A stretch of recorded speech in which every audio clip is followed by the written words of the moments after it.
सुन लीजिए, उसके बाद से फिर जवाब दीजिएगा। इनकी पार्टी के प्रवक्ता इंद्रपाल सिंह जी ट्वीट करते हैं और लिखते हैं कि शाइस्ता परवीन बेवा पर रहम करो। उसने अपने शौहर जो 4 बार के विधायक और 1 बार के सांसद हैं उनको खोया है, अपने बेटे को खोया है। ऐसी शाइस्ता परवीन बेवा पर रहम करो। यही समाजवादी पार्टी का ऑफिशियल स्टैंड है क्या? ये शाइस्ता परवीन जो अपराधी है, फरार है, उत्तर प्रदेश की पुलिस तलाश रही है, उसके प्रति इतनी सहानुभूति क्यों रख रहे हैं? किसका कन्विक्शन हो गया? कन्विक्शन हो गया क्या? अरे फरार है भाई, आकर के कोर्ट के सामने मतलब है। मैं जवाब दे रहा हूं, बताइए उसके, मैं जवाब दे रहा हूं। इसका जवाब दे दूं? बोलिए। देखिए, क्या इसके मतलब आपको अपने सिस्टम पे भरोसा नहीं है? सही कहा। इससे मतलब आपको अपने पुलिस सिस्टम पे भरोसा नहीं है? आपको किसी की लिखी हुई बात पे भरोसा है? इसके मतलब आपको अपने ऊपर भरोसा नहीं है। मतलब आप ठीक से कार्रवाई नहीं कर पाते, इसलिए आप दूसरों पे उंगली उठाते हो। अरे आप कहिए ना कि हम जो यहाँ पे न्यायालय सम्मत कार्रवाई हो रही है, आप जवाब दीजिए। न्यायालय सम्मत कार्रवाई हो रही है, लिख दिया है, इसलिए आपको शाइस्ता जी नहीं मिल रही है। मार्केटिंग करने आए हो क्या? प्रवक्ता जी ने ट्वीट कर दिया, इसलिए आपकी सरकार, आपकी यूपी पुलिस नहीं पकड़ पा रही है। बिल्कुल पकड़। देखिए, आप ओसामा बिन लादेन को पकड़ने में भी अमेरिका को थोड़ा समय लगा। जिम्मेदारी समाजवादी की हो गई। बड़े अपराधी हैं, कोई छोटे मोटे अपराधी नहीं है। हजारों करोड़ की प्रॉपर्टी है इन सबके पास, छुपने के लिए बहुत संसाधन है। आपके बड़े अपराधी नहीं पकड़े जाते जल्दी, यही कहना चाह रहे हैं? बड़े अपराधी जल्दी नहीं पकड़े जाते। ये बड़ी अच्छी बात कही आप। ना जो अभी लिस्ट तैयार जो जारी हुई है, कुछ इनाम भी है कुछ पे। ना वो जेल की सलाखों के पीछे है। अरे सर, जेल की सलाखों का क्या रखा है इस देश में? जेल की सलाखों के पीछे से ये तमाम माफिया अपना अपना कारोबार और धंधा चलाते हैं। जेल की सलाखों के पीछे से अतीक अहमद कर रहा था ना। आपने एक सेकंड मेरा सवाल सुनिए। अतीक अहमद को आपने आरोपी बनाया है उमेश पाल हत्याकांड में। हाँ, कहा था वो जेल से कर रहा था ना। Good question. फिर क्या जेल करते हैं जेल के पीछे? कन्विक्शन कितने केसेस में हुआ ये बताइए। यहाँ तिहाड़ जेल में सब एक दूसरे की हत्या कर रहे हैं। यहाँ पर साबरमती जेल गुजरात, जहाँ पर बीजेपी सरकार है, वहां से वो शख्स उमेश पाल की हत्या करवाता है उत्तर प्रदेश के प्रयागराज में, और आप हमें समझ रहे हैं वो जेल के पीछे, जेल के पीछे। देखिए, ये विरोधाभासी सवाल है। इसलिए विरोधाभासी है क्योंकि संविधान के तहत तो यही व्यवस्था है ना, गिरफ्तार करेंगे, कन्विक्शन जल्दी कराइए, बिल्कुल कर रहे हैं ना। अदालतों से आप न्याय दिलाइए। हमारी सरकार में ही तो 44 साल में पहली बार कन्विक्शन हुआ। क्या किसी और सरकार में हुआ? क्या भारतीय जनता पार्टी की सरकार में हुआ? है को अपनी पूरी शक्ति के साथ कराएंगे। हम कन्विक्ट कराने के पक्षधर हैं। हम चाहते हैं कि न्याय संगत तरीके से कोर्ट का ट्रायल पूरा करके अपराधी को उसकी सजा मिले। हम नहीं मानते हैं कि किसी अपराधी को गोली मारी जाए। हम बिल्कुल सहमत नहीं हैं। संवैधानिक तरीके से रागी जी की बात से सहमत है। सुने ना, बात सुनी नहीं रहे। मैं कहता रहा हूँ संवैधानिक तरीके से कानून की प्रक्रिया का पालन करते हुए हो। लेकिन के बाद सुनिए, अपराध और अपराधी की आयु लंबी नहीं होती है। जब भी कोई अपराधी गोली चलाता है ना, कोई अपराधी रुक जाइए। अरे मैं सुना रहा हूँ, सुनिए ना। कोई अपराधी जब गोली चलाता है, कोई अपराधी श्री राम का नारा लगा दिया तो हीरो बन जाएगा। आप अपने धर्म को बदनाम कर रहे हैं भाई साहब। यहाँ कितने हिंदू मजहब के लोग बैठे हैं, क्या आपके धर्म का नारा लगा के कोई किसी की हत्या कर देगा आप जस्टिफाई करेंगे? अरे सुन लीजिए, आपको नहीं लगता कि वो आपके मजहब को कोई जस्टिफाई नहीं कर रहा है? क्या बात है सर। गोली वापस आ सकती है, ये संभावना हमेशा बनी रहती है। अनुराग भदारिया। अंजना जी मैं पूछना चाहता हूँ, बीजेपी के प्रवक्ता कह रहे थे कि 60 जो लिस्ट जारी हुई है वो सब जेल के अंदर है। अरे भैया, कई माननीय हैं, उन माननीय का नाम पढ़ूं क्या? वो माननीय तो बाहर हैं, जिनको माननीय बने हुए हैं, बनारस से लेकर गाजियाबाद तक। कितने माननीय हैं उसमें, बताइए ना आप। वो तो फिर लंबी लिस्ट हो जाएगी। नहीं, कोई मेरे माननीय तुम्हारे माननीय नहीं। जो अपराधी है वो अपराधी है। नहीं, कोई भारतीय जनता कुलदीप सेंगर किसके हैं? अरे भारतीय जनता पार्टी में नहीं है, बर्खास्त करके बाहर किया। अब किया ना, हमने जेल भेजा। अब किया सुनिए, कुलदीप सेंगर का राजनीतिक रिकॉर्ड देखिए। उसने अपनी राजनीति की शुरुआत की युवक कांग्रेस के जिलाध्यक्ष के नाते। पहली बार विधायक हुआ बहुजन समाज पार्टी से। आपने बनाया, कितने दिन तक बचाते रहे? जब उस बच्ची के पूरे परिवार को नष्ट किया, तब जाकर आपने उसको जेल भेजा। भाजपा नहीं जेल भेजा। छोड़िए सर। आपसे है कि रूलिंग पार्टी से है कि सर आपके नजर में लॉ और जस्टिस से कुछ नहीं मायने रखता। सर जब आप बात करते हैं कि मतलब आपने बोला कि आहिस्ता आपके साथ है, वरना क्या कहते हैं पुलिस की मुठभेड़ हो सकती है, तो सर आपका मतलब क्या है? क्या कहते हैं आप उनको डायरेक्टली धमकी दे रहे हैं? और सर आप बात करते हैं, एक सवाल कीजिए जल्दी से। हाँ जी मैम, सॉरी। हाँ, जब आप बात करते हैं सर, क्या कहते हैं कि पुलिस कस्टडी में उनका मर्डर हो गया, एनकाउंटर हो गया, क्या सर ये इस टाइप की घटना, इस टाइप की वारदात विजिलेंट जस्टिस से विजिलेंटिज्म को सपोर्ट नहीं करती? क्या उनको प्रमोट नहीं करती? हाँ। सर जब बात करते हैं, क्या कहते हैं कि आम जनता के लिए, सर क्या आम जनता सेफ है यूपी में? जब पुलिस कस्टडी में किसी की मौत हो जाती है, क्या आम जनता सेफ है पुलिस यूपी में? देखिए, सही कहा। पहली ऐसी हत्या है, मैं इस हत्या को जस्टिफाई नहीं कर रहा हूं, लेकिन फिर भी ये फैक्ट है, ये फैक्ट है।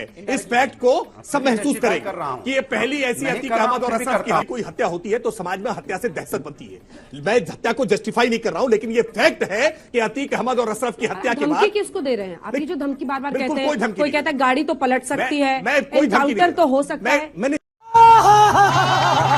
ये भाषा बच्चों को पसंद नहीं आ रहा, वो आपसे सवाल पूछ रहे हैं। अंजना जी उसकी प्रवृत्ति के आधार पर के जवाब दे दो। ये बड़े हिस्ट्री सीटर, बड़े माफिया, बड़े अपराधी, ये जो शूटर्स और बमबाज लेकर साथ चलते करता है। नहीं, ये शूटर्स और बमबाज लेकर साथ चलते हैं। एनकाउंटर को जस्टिफाई कर रहे बिल्कुल नहीं कर वहां पर भी कुछ बिल्कुल जस्टिफाई नहीं कर रहे हैं। हम अपील कर रहे हैं, हम चेतावनी दे रहे हैं, हम कह रहे हैं कि सरेंडर कर दो, कोर्ट के सामने आ जाओ, वरना छोटा सा। राकेश भाई, आप जिस प्रकार से एनकाउंटर और सब को जस्टिफाई करने का अरे प्रयास रुक कर रहे हैं, जाइए, आपको बोलिए। शायद याद होगा कि आज से कुछ दिन पहले एक युवा सांसद हुआ करते थे योगी आदित्यनाथ जी, उन्होंने कहा था पुलिस दुरुपयोग कर रही है अपने बल का और मेरी हत्या हो सकती है। तो ये बात मानना पड़ेगा कि सरकार पुलिस का दुरुपयोग करती है राजनीतिक लाभ के लिए। आप ये मत कर दिए उत्तर प्रदेश को, अगर आप बढ़िया बनाना चाहते हैं, देश में नंबर 1 बनाना चाहते हैं, तो अपनी लॉ एंड ऑर्डर की नाकामी को स्वीकार करिए, माफी मांगिए। क्या इस तरह की किलिंग को जस्टिफाई करके आप याद रखिए युवाओं के अंदर रेडिकलाइजेशन पैदा कर रहे हैं। रेडिकलाइजेशन किसी भी समाज में होगा, वो देश के लिए घातक है, ये आपको स्वीकार करना पड़ेगा, चाहे वो कोई भी करे। अनुराग जी आएगा ना भिड़ो।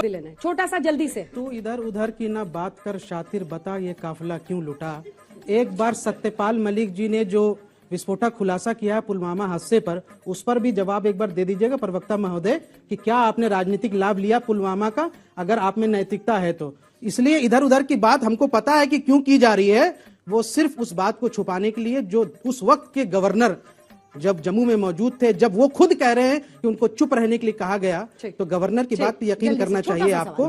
ये सुनाइए जरूर। चश्मा उतार दो, ये चश्मा पहनने से आपको केवल वही मजहबी दिखाई पड़ता है। ये चश्मा बदलिए भाई, किसी अच्छे चश्मे 100 के 100 पे कार्रवाई करवाइए, चश्मा अपने आप बदल जाएगा, पूरी जनता देख लेगी। 100 के 100 माफिया को खत्म कराइए। क्या आप चाहते हैं एक माफिया मरे और 99 बचे? अगर आप चाहते हैं तो आपको मुबारक हो। पूछिए कोई चाहता है माफिया बाकी रहे? एक भी माफिया नहीं बचेगा, सारे माफिया का चश्मा हटाना पड़ेगा। अपना जो नारंगी चश्मा उसको उतारिए और ये पहन लीजिए। बहुत साफ तो लगाते नहीं है, साफ दिखेगा बिल्कुल। और साफ दिख रहा है कि नैतिकता की बात वो लोग कर रहे हैं जो आतंकियों को संसद में भेज दिए, जो हिस्ट्री सीटर बदमाशों को मंत्री बना दिए। नैतिकता की बात वो कर रहे हैं जिसको भारत के लिए ओलंपिक मेडल जीतने वाली हमारी महिला वेटलिफ्टर जिन पर आरोप लगाया, ऐसे लोगों को सांसद बना देते हैं। जिस प्रताप सारंगी ने ग्राम स्टेंस के पूरे परिवार की हत्या कर दी, उसको मंत्री बनाया पिछले ये नैतिकता की बात करेंगे? जरा देखिए इनकी तरफ थोड़ा। ये नैतिकता की बात करेंगे? कोई और कहता तो एक अलग बात होती। मैं सिर्फ इतना पूछना चाह रहा हूं, कल ही डिबेट हुई आज तक में, हिंदू महासभा के आदमी ने कहा कि वो तो बच्चे थे, तीनों अपराधी हिस्ट्री सीटर बच्चे थे, उनकी मदद कर रहे हैं, पैसे दे रहे हैं। जब आप इस तरह के आतंकियों की जो धार्मिक नारा लगा के किसी को मार देता उसका महिमा मंडन करते हैं, तो समाज में अपराधी और आतंकी नहीं पैदा होंगे, आतताई नहीं पैदा होंगे तो क्या होंगे? आप ही बताइए। संगीत रागी जी, गुड क्वेश्चन। क्या सवाल तो कीजिए। वो सवाल जो उन्होंने बोला है, वो कह रहे हैं कि अगर ऐसे लोगों को आप संरक्षण देंगे, कोई हिंदू महासभा से कहेगा कि हम तो भाई इनके लिए कानूनी लड़ाई लड़ेंगे, तीनों जिन्होंने मारा है, तो आप एक कट्टरवाद को देश में जन्म दे रहे हैं। देखिए उधर देखो उधर। एक कहावत है, सठम साठ्यम समाचरेत, दुष्ट को दुष्टता से ही ये जवाब दिया जाना चाहिए। बाली का वध भी भगवान राम ने सीधे नहीं किया था। महाभारत के जितने बड़े बड़े पात्र थे, कृष्ण ने सबको छल से ही मारा था। तो मुझे नहीं मालूम है कि इसमें छल का प्रयोग किया गया है या नहीं। अच्छा, तो आप ये मर्डर्स जो हुआ उसको जस्टिफाई करने के लिए महाभारत लेके आए? मैं तो खुले तौर पे कह रहा हूं कि अतीक की जिस प्रकार से हत्या हुई वो बिल्कुल ठीक किया गया। ऐसे आदमी को जिसको 10-10 जज जिसका केस सुनने से मना कर दे, आप अंदाजा लगा सकते हैं इस पीढ़ी के आप नौजवान हैं। आप पुलिस कस्टडी में मर्डर को जस्टिफाई कर रहे हैं। आप सुनिए ना मेरी आप बात, इस देश में प्रोफेसर हैं, आप पढ़ाते हैं। आप सुनिए, मुझे बोल लेने दीजिए। नहीं, मैं सवाल कर रही हूँ आपसे, बोल लेने दीजिए मुझे। सवाल कर रही हूँ आपसे। इस देश का प्रधानमंत्री भी बीजेपी मारा का गया है। प्रवक्ता नहीं जस्टिफाई कर रहा, आप उसको भी जस्टिफाई कर रहे हैं। इस देश में प्रधानमंत्री भी मारा गया है पुलिस में रहने के बाद। नन्हे यादव जो है वो पुलिस संरक्षण में था वहां पे उत्तर प्रदेश में, और समाजवादी पार्टी की सरकार थी, मारा गया था। मिस्टर सूरी जो है वो पंजाब अंजना जी, शिवसेना का नेता कोई था। कितना बड़ा भी पुलिस अपराधी मारा गया हो था। उसको यहां से सजा देने का लेकिन हुक्म जो है वो अदालत देगी। ये पुलिस की कस्टडी में ये कोई पहली घटना नहीं तो हो ये रही है। जस्टिफाई हो जाता है। दूसरी बात, मैं फिर आपसे कह रहा हूं, अतीक अहमद पर इतना रुदाली करने की आवश्यकता नहीं है।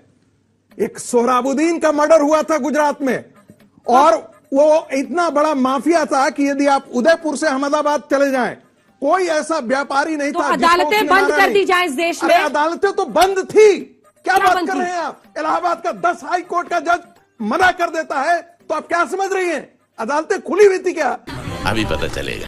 और कितने दिन 11वां से योगी जी का राज है? और 11वां जज, चिल्लाइए मत। सुनिए, योगी जी का कितने दिन से राज है? सुनिए तो सही। तो अब कन्विक्शन करा देते। 11वां जज भी जो है वो बेचारा डर से उसको बेल दे देता मैं तो उन बच्चों पर दया कर रही हूँ जिनको आप पढ़ाते हैं। सुनिए, आप दया कीजिए, माफ कीजिएगा। सुन लीजिए, मैं तो कह देश रहा हूं, संविधान से अतीक चलेगा, के साथ कानून जो से हुआ, चलेगा, और अतीक अपनी के भाषा पर साथ- संयम रखिए। इस तरह की चीजों को सुन लीजिए, जस्टिफाई मत कीजिए। सुन लीजिए, आप एक अतीक प्रोफेसर के है साहब। साथ- अतीक के साथ जो हुआ, अतीक के साथ जो हुआ, मैं उसका समर्थन करता हूं, मैं उसका बिल्कुल समर्थन करता हूं। खतरनाक है ये जो जहर आप बोल रहे हैं ना यहाँ पर, बहुत खतरनाक है। कोर्ट ने बहुत इस खतरनाक देश है। के साथ न्याय नहीं मुझे किया लगता है कि अतीक आपको के ये मामले रोकना पे। चाहिए, नहीं तो आपको भी बहस से बाहर जाना भी नहीं पड़ेगा। उन्हें सुनने में आया 2 जगह पर उसकी सरेंडर की बात कही है, और मैं तो कहता हूं कानून के हवाले सबको करना चाहिए। कानून सबसे बड़ा है, लेकिन जो बात इन्होंने कही है रागी जी ने, वो देश के लिए इतनी खतरनाक है कि इसको सिविल वॉर में धकेलने जैसी बात है। ये नेशनल टेलीविजन पर नहीं होनी चाहिए कि आप आतंकवादियों का समर्थन करते हैं। नहीं, एकदम गलत है। मैं भी उसका समर्थन सही कहा। सर, मेरा सवाल आपसे है। आपने अभी 2 मिनट पहले ये बोला कि जो भी हुआ सही हुआ, ये आपका स्टेटमेंट था ये बात। सर एक बात बताइए, ये मर्डर के ऊपर बात नहीं है, पुलिस की नाकामयाबी के ऊपर बात है कि पुलिस के रहते हुए उधर ऑन मीडिया रहते हुए नहीं, उनकी कस्टडी में। एंड सबसे बड़ी बात, अदालत कस्टडी देती है तो विश्वास करती है पुलिस पर, उसकी सुरक्षा की जिम्मेदारी पुलिस की होती है। सर गोली देख के नहीं चलती है। आप एक बात बताइए, उधर अगर एक गोली कोई मीडिया पर्सन को लग जाता या फिर वो कैमरामैन को लग जाता तो उसका रिस्पॉन्सिबल कौन लेता? आज जो ये बोल रहे हैं कि मिट्टी में मिलाया जाएगा, तो ये मिट्टी में मिलाया जाएगा कि आम आदमी उधर, मीडिया पर्सन उधर खड़े हैं और उधर खुलेआम गोली चल रहा है और पुलिस हाथ ऊपर करके खड़े हैं। अब जवाब दीजिए। बहुत अच्छा सवाल किया है, मैंने भी यही कहा। हम लोग भी इसीलिए ताली बजा रहे हैं। मैंने भी इसीलिए कहा कि अतीक के साथ जो कुछ भी हुआ वो बहुत अच्छा हुआ। एक शरीफ व्यक्ति को बचाने के लिए तो पुलिस जान दे सकती है, लेकिन एक गुंडा, बदमाश, दुर्दांत अपराधी को बचाने के लिए पुलिस कानून संविधान कुछ है या नहीं? क्या बात कर रहे हैं? कौन है ये लोग? कहां से आते हैं? आपको कैसे क्योंकि आप संविधान के खिलाफ बोल रहे हैं, आप कानून के खिलाफ बोल रहे हैं। नहीं, देश के गद्दार ऐसे ही लोग होते हैं। सर मेरा सवाल आप ही से है, अन्य लोगों से पूछिए, जल्दी पूछिए। जहाँ से भी जवाब मिल जाए। मेरा सवाल है कि जनता किस पे भरोसा करे जब आप कह रहे हैं कि पुलिस एक आतंकवादी को, एक अपराधी को नहीं बचाएगी, तो फिर पुलिस को कस्टडी में जब अदालत ने दिया था तो जनता कैसे विश्वास करे कि वो किसी और को भी? पुलिस बचा रही थी। कसाब को भी लीगल प्रोसीजर मिला था इस देश में। ये भारत है। आप गलत जगह पर हैं और गलत चीज बोल रहे हैं। मेरा सवाल बीजेपी के प्रवक्ता हैं आपसे है। आप ये बताइए, अभी हाल ही में आपने 60 से ऊपर माफियाओं की लिस्ट जारी की है, क्या करेंगे आप उसका, उन माफियाओं का? मतलब बुलडोजर तैयार कर रहे हैं, गोली वोली तैयार कर रहे हैं क्या? नहीं, वो सारे माफिया जेल की सलाखों के पीछे है। क्या बात है सर, क्या बात है सर।